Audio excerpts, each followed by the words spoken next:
तीसरी जमात में 2 टांगों और 1 हाथ से माजूर होने वाला बच्चा world police summit record win कर गया। मेरा हाथ जो है किसी बहुत ही खतरनाक और पावरफुल चीज से जा टकराया। बैडमिंटन का स्ट्रॉन्ग प्लेयर हूँ। 172 मुल्कों में मैं फर्स्ट पोजीशन लेके आया। अस्सलाम वालेकुम नाज़रीन, उर्दू पॉइंट के साथ मैं हूं आपका मेज़बान फैज़ान हैदर। मेरे साथ एक बड़ी खूबसूरत शख्सियत मौजूद है, मलिक मोहम्मद हसनैन, जिनको 11 साल की एज में करंट लगता है और 2 टांगों और 1 बाजू से ये माजूर हो जाते हैं, लेकिन अपने आप के जो इरादे हैं उनको कम नहीं करते और इतना पुख्ता करते हैं कि ये इतनी बेहतरीन तालीम और तरबियत हासिल करते हैं, जिसके बाद ये पुलिस के अंदर as a police assistant Lahore के अंदर इस वक्त काम कर रहे हैं। और सबसे हैरान कुन इनकी बात यह है कि जिस तरह हमारे कौमी हीरो अरशद नदीम ने अवार्ड जीता, इसी तरह 172 ममालिक के वर्ल्ड पुलिस समिट होता है, उसके अंदर फर्स्ट पोजीशन ये हासिल करते हैं और पूरी दुनिया में ये हमारे कौमी हीरो पाकिस्तान का नाम रोशन करते हैं। कैसे ये सारा रूनुमा हुआ आपके साथ? मैं बिल्कुल ठीक था बचपन में, और जब मैं 11 साल का था तो मैं मुल्तान से लाहौर आया। लाहौर में मेरे कुछ रिलेटिव रहते थे।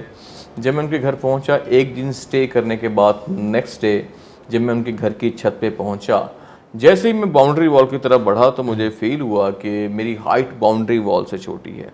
मैंने इर्द गिर्द देखा तो मुझे एक लोहे की चारपाई नज़र आई। मैंने घसीट कर उसको बाउंड्री वॉल के करीब किया और उसके पाइप पर खड़ा होकर जैसे ही मैंने अपना लेफ्ट हैंड बाउंड्री वॉल की तरफ बढ़ाया तो मुझे फील हुआ कि मेरा हाथ जो है किसी बहुत ही ख़तरनाक और पावरफुल चीज़ से जा टकराया है। और वो ख़तरनाक और पावरफुल चीज़ एक 11,000 वोल्ट खंबे की तार थी जो कि बाउंड्री वॉल के बिल्कुल करीब से गुजर रही थी। क्योंकि मुझे नज़र नहीं आई तो हाथ क्योंकि उससे जा टकराया, उसने फ़ौरन से हाथ को जकड़ लिया और करंट मेरी बाजू से होता हुआ मेरी बॉडी में गया, नीचे फिर टांगों में, नीचे क्योंकि लोहे की चारपाई थी उसमें करंट आ गया। इस तरह उस इलेक्ट्रिक शॉक ने विद इन सेकेंड्स जो है मेरी दोनों टांगें और एक बाजू जलाकर कोयला कर दी। और जब मेरी सांस चेक की गई तो पता चला कि मैं मर चुका हूँ, क्योंकि सांस रुक चुकी थी। उसके बाद क्या हुआ, मुझे एक शख्स ने उठाया और वो उठा कर घर से बाहर ले आया और सामने एक घर कंस्ट्रक्ट हो रहा था, उसके बाहर रेत का ढेर लगा हुआ था और रेत में मुझे गर्दन तक दबाने के बाद मेरा सीना प्रेस करने लगा। इसी दौरान वालदा गई और कुरान पाक उठा लाई और आसमान की तरफ बढ़ाते हुए रब से इल्तिजा करने लगी कि ए अल्लाह, अगर बेटा वापस ही लेना था तो दिया क्यों। माँ ये दुआ कर ही रही थी कि इसी दौरान पीछे किसी शख्स की आवाज़ आई, बच्चा जिंदा है, सांस चल पड़ी है। वाह वाह, क्या बात है, मेरे रोंगटे खड़े हो गए आपकी बात सुन के। और बिल्कुल ही बड़ी स्ट्रॉन्ग स्टोरी है। और उसके बाद फिर मुझे उठाकर लाहौर के जनरल हॉस्पिटल ले जाया गया और जब डॉक्टर्स ने मेरी कंडीशन देखी तो उन्होंने जवाब दे दिया। उन्होंने कहा जी बच्चे का बचना बहुत ही मुश्किल है। जिस पर मेरे पेरेंट्स ने कहा मुश्किल है लेकिन नामुमकिन तो नहीं, आप एटलीस्ट ट्रीटमेंट तो स्टार्ट करें। मेरा ऑपरेशन स्टार्ट किया गया और पहले ही ऑपरेशन में मेरी लेफ़्ट आर्म बायां बाजू काट कर मेरी बॉडी से अलग कर दिया गया। दूसरे ऑपरेशन में मेरी लेफ़्ट लेग भी काट कर मेरी बॉडी से अलग कर दी गई।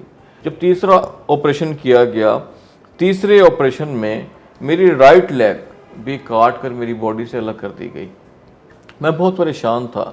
मैंने वालदा से जब होश आया तो मैंने वालदा से लड़ते हुए पूछा कि माँ मुझे बताएं मेरी बाजू और टांगें कहाँ हैं।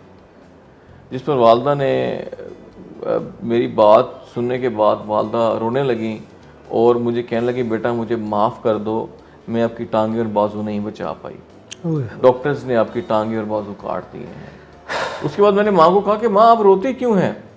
कोई बात नहीं, डॉक्टर से मेरी 2 टांगें और एक बाजू काटे हैं ना, अभी भी मेरा एक बाजू बिल्कुल सलामत है, कोई बात नहीं, मैं इसके सहारे ही ज़िंदगी गुजार लूँगा और माशाल्लाह आपको भी सपोर्ट करूँगा। मेरी ये बात सुनने के बाद माँ की आंखों में से आंसू आ गए और माँ ने मुझे सीने से लगा लिया उस 11 साल के बच्चे को, और वो टाइम मुझे आज तक नहीं भूलता। होश संभालते हैं तो आपके पास ना आपका बाजू होता है ना आपकी टांगें होती हैं। जब दूसरे बच्चों को आप देखते हैं कि वो खेल रहे हैं, इंजॉय कर रहे हैं अपनी लाइफ, तो तब क्या दिल में आता? बड़ा मुश्किल टाइम था लेकिन मैंने हिम्मत नहीं हारी।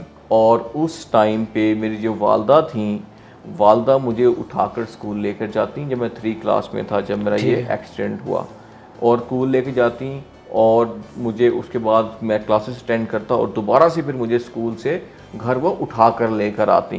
तो एक बहुत जो है मैं समझता हूँ मेरी वालदा की जो है इसमें बहुत ज़्यादा सपोर्ट है, उन्होंने मुझे बहुत ज़्यादा अप्रिशिएट किया।